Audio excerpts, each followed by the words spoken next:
Sports Talk 1080 The Team, NBC Sports Radio here in Orlando. We're here live at Cajun Hotspot, 7365 West Colonial Drive on the corner of Colonial and Hiawassee, 1 block away from Apopka Vineland.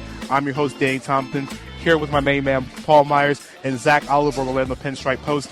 Normally in this segment, we go with our main man, Marc Johnson, in his draft segment, telling you about all his prospects. But as you heard earlier in the show, Marc is having a lot of difficulties with his phone.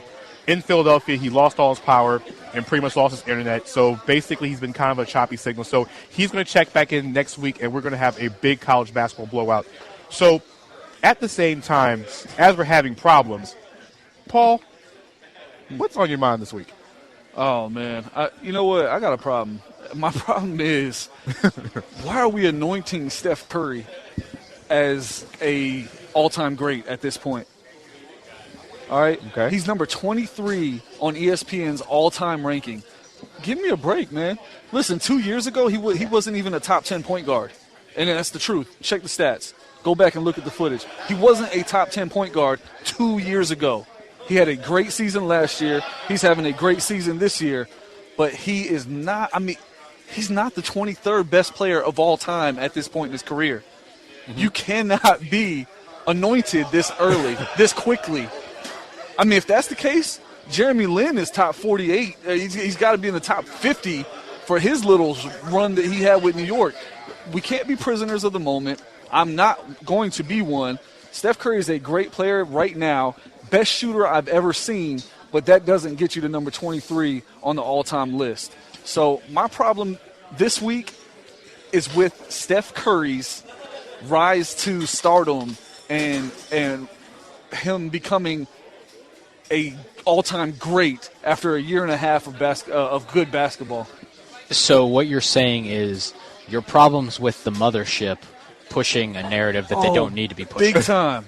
It's not with Stephen Curry as the player. No, it's not with Curry at all. ESPN. It's not with Curry at all. He's playing really good basketball. Again, he's my guy for MVP right now. He's a great player. He's playing great.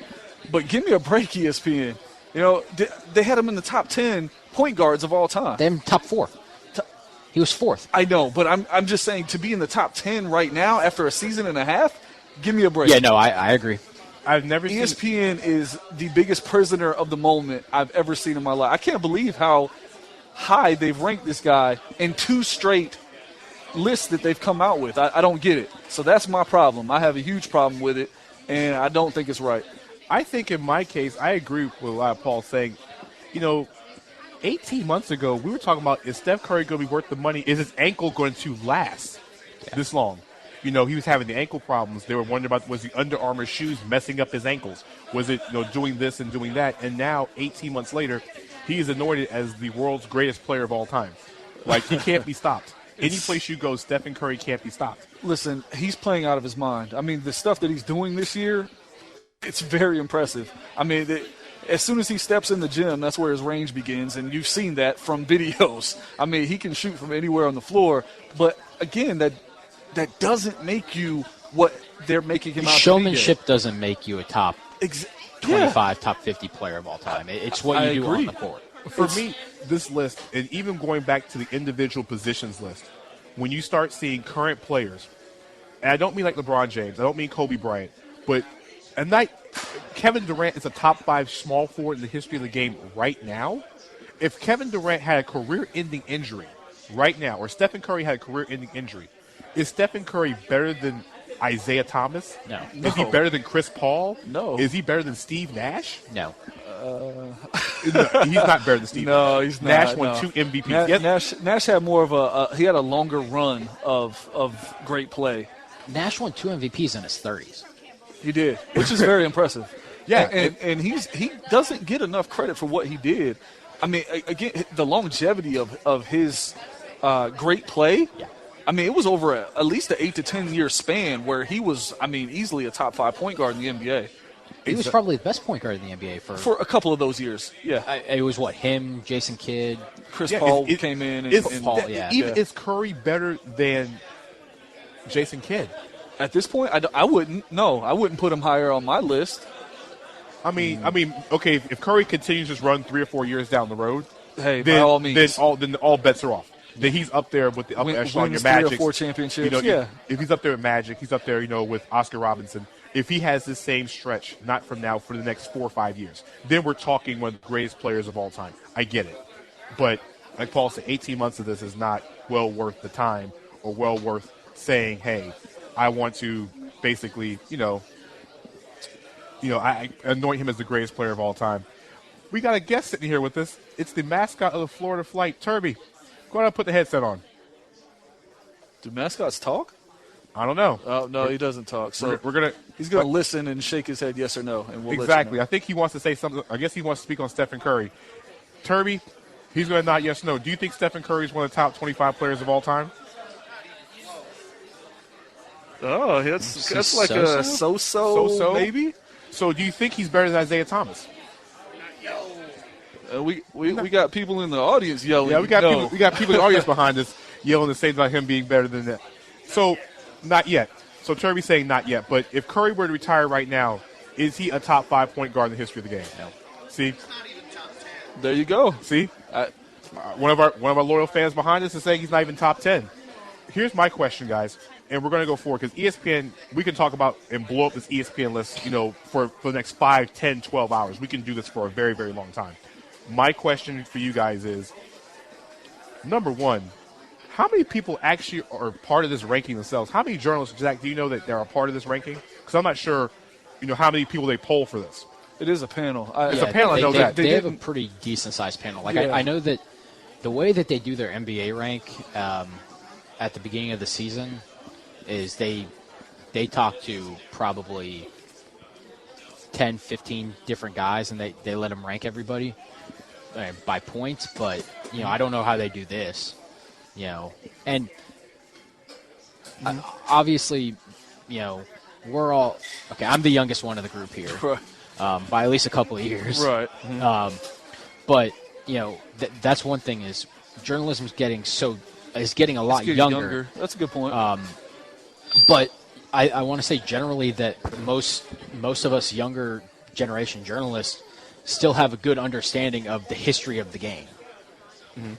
So. We're still, maybe we didn't get to see an Oscar Robertson play, but we're still going to put them up there. If that's the case, then why is he ranked so high? So you're saying it's the youth movement of I think that's part of it. Media. I think it's a recency bias also. Here's my Prisoner question. of the moment. Well, here's my question. Is it because of the fact of Curry is revolutionizing because he's a shooter? Because actually he has something that 95% NBA has, which is called a fundamental skill? Because obviously most of the guys in the league don't have the fundamental skill of shooting, and Curry has mastered that art. Not down to the point that he does. No, I mean there's some good shooters in the NBA, but no, he does it off the dribble. He can be standing still. He can close his eyes. He can shoot it backwards. I mean, he's the best shooter I've ever seen, and I don't think I'm a prisoner of the moment by saying that, and I don't think that guys like Reggie Miller and Ray Allen. I mean, those are some of the great all-time shooters. Larry Bird. I would say that I've seen all those guys play, and I would still say Curry's the best shooter I've ever seen. I've never seen someone be able to shoot from any angle, any spot, create his own shot. He's hands down the best shooter I've ever seen. I agree. And the confidence that he shoots it with. It's impressive. I mean, I don't think that you're going to have a guy like a Reggie Miller pulling up from 35 feet and turning around before the ball's even at the top of its arc. Oh, no. I mean, he knows when it's good. I mean, and if it's not good, it looks good. That's right. The one thing with Curry is that I think he's one of the 2 or 3 players I've ever seen, not just 3-point wise, when he shoots a jump shot, it feels like it's going in. When Jordan shot jump shots when I was a kid, I thought they were going in. They were Every going shot. in. Yeah. I thought it was going in. Stephen Curry, like you said, anything within 35 feet, and even in warm-ups, he's hitting mid-range. He's hitting, half-court shots like it's a simple layup. From the tunnel. From the top of, from the Warrior sign. He's shooting it from the other side of the court. Yeah. He's basically, to him, a three-point shot is like a dunk. A layup, yeah. For most players in the NBA. It's like simple. It's always 3 for 2. So, guys, we're going to take a break in about another couple minutes. So we don't want to go too deep into this and go to it at the top of the hour. So, guys, let's finish up these NBA awards real quick. We did our Rookie of the Year. We've done Coach of the Year. We've done MVP. Defensive Player of the Year. Who is the most improved player in the NBA right now?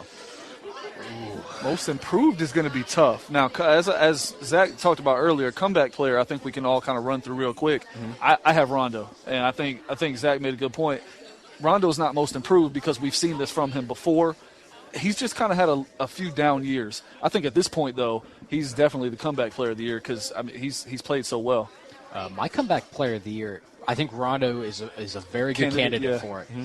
My guy's Danilo Gallinari. That's a good one also. Good. He's having a great Nuggets year. team is playing nothing without him. No, they're playing really well, and he is their catalyst, especially you can on even offense. Probably make a case for him as most improved. I don't think that he played at this high of a level before. Well, that's funny that you mentioned that because he was going to be my most improved player. So, and that's the thing with this award is sometimes it goes hand in hand, and in your case it does. You know, you're saying your most improved is actually the comeback player. Yeah. For me, again, comeback is Rondo. Most improved is Gallinari. He's been very impressive. He had a good case to be an all-star this year. I agree, but with that West, I don't think you're getting in there for a couple years. I think comeback player of the year. I mean, like you said, Rondo, after everything he's taken, Dallas last year, I mean, he was pretty much the blame for everything in Dallas last year. The implosion in the playoffs, everything else in between. Another guy who we consider a comeback player of the year is a guy who's put up quiet numbers, is Darren Williams. Darren Williams has had a good year as well. In Dallas. The numbers aren't Darren Williams-esque before he was in Utah and those types of things, but he was stuck in Brooklyn. He was the franchise guy, couldn't get it done. But let's do this. Give some kind of love for that. Let's make the love is there. The comparison though, Rondo or Williams, who you got? I'm taking Rondo all day long, but I'm just thinking so of other guys. The obvious choice. The other guys that the opportunity now for most improved player, it's looking like C.J. McCollum in Portland. That's another. But for me, I'm not sold on C.J. McCollum because of the fact that Portland has gotten rid of everybody except for Damian Lillard. So somebody, C.J. McCollum, somebody has to score other than Lillard. Lillard can't shoot 50 times a game. You could say the same thing for Danilo, though. I mean, Denver doesn't have offensive options like that. I don't know. You still have Will Barton. You still have Fareed. You still have other guys on there. But you still have other guys. In C.J. McCollum's case, what you're going to depend on? Al-Farouq Aminu? No, it's Lillard and it's Lillard. Aminu's turned into a nice little player. You're going to depend on Plumlee? He is an all-around player, yeah. Well, guys, what we're going to do is we're going to take a break at the top of the hour. We're going to break here at Full Court Press Radio, sponsored by SOFOELLC. We're going to come back. We're going to have Locke, the manager from Cajun Hotspot, to talk a little more about the restaurant and also take your callers. And we'll also talk Orlando Magic in hour 2. This is Full Court Press Radio, sponsored by SOFOELLC, live here at the Cajun Hotspot. Come check us out.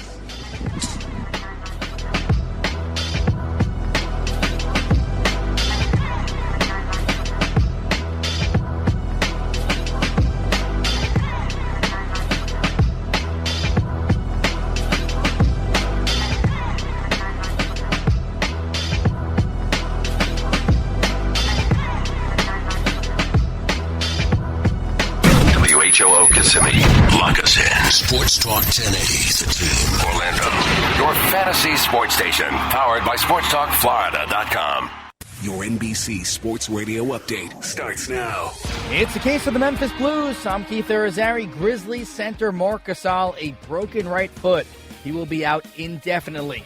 Blake Griffin suspended by the Clippers 4 games, fined for 5. Bulls guard Jimmy Butler has been ruled out for 3 to 4 weeks with a left knee strain. That means that his teammate Pau Gasol takes a spot on the All-Star team.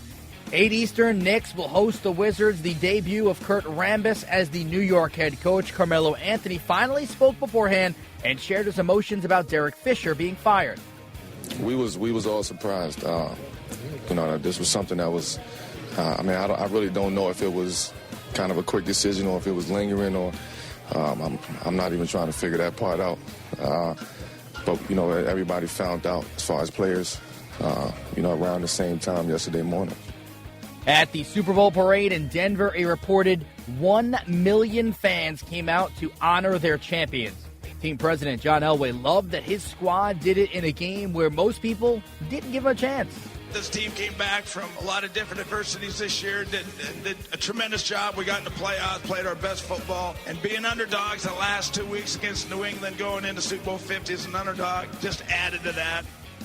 An update out of Atlanta. Arthur Blank, the Falcons owner, says he has been undergoing treatment for prostate cancer. He was diagnosed back in December. College Hoops Number 18, Purdue all over number 8, Michigan State at the